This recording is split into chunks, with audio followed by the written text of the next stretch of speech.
Hukmdorim, mendan qarzingiz bor.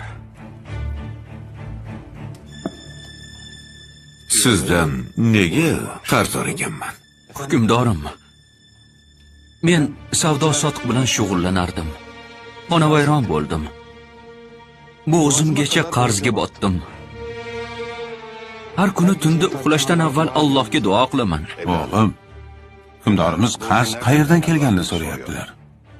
Aytganimdek, har kecha yotishdan avval Allohga duo qilaman. Kecha tunda tushimda Hazrati Payg'ambar alayhissalatu vassalam afandimizni ko'rdim. Sallallohu alayhi vasallam.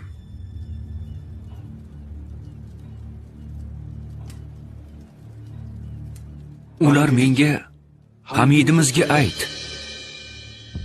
Har tunda aytadigan salovat va salom va zikrni kecha aytishni unutdi. Borib ehtiyojini undan so'ra dedilar.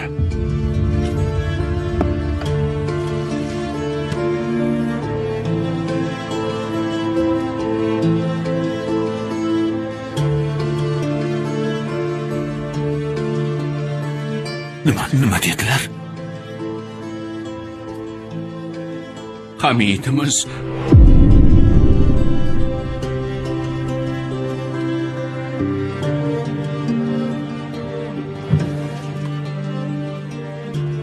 Oling birodar.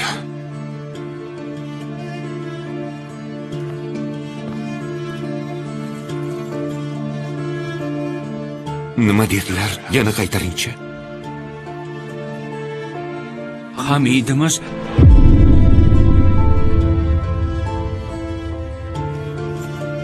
Oling birodar.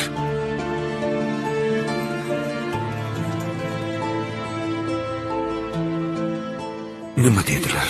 Yana bir marta ayting. Hazrati Payg'ambarimiz tushimda menga Hamidimizga ayt.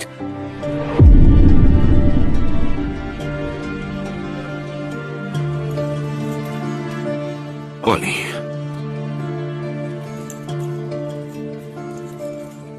Yana bir qaytaring birodar. Hamidimiz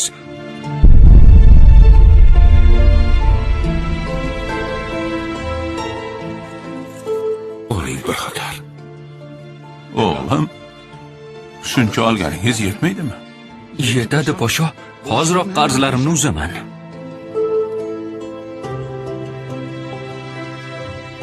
Salomat bo'ling.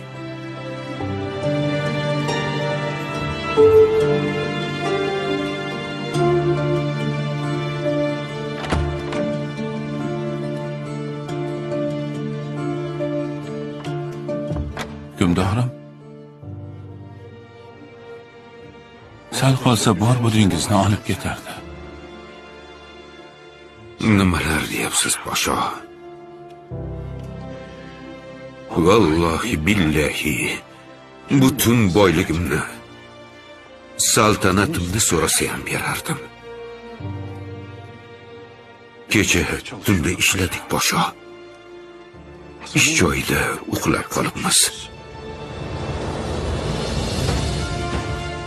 Salovatni unutibmiz. Ayb ish qildik podsho. Alloh afv etsin.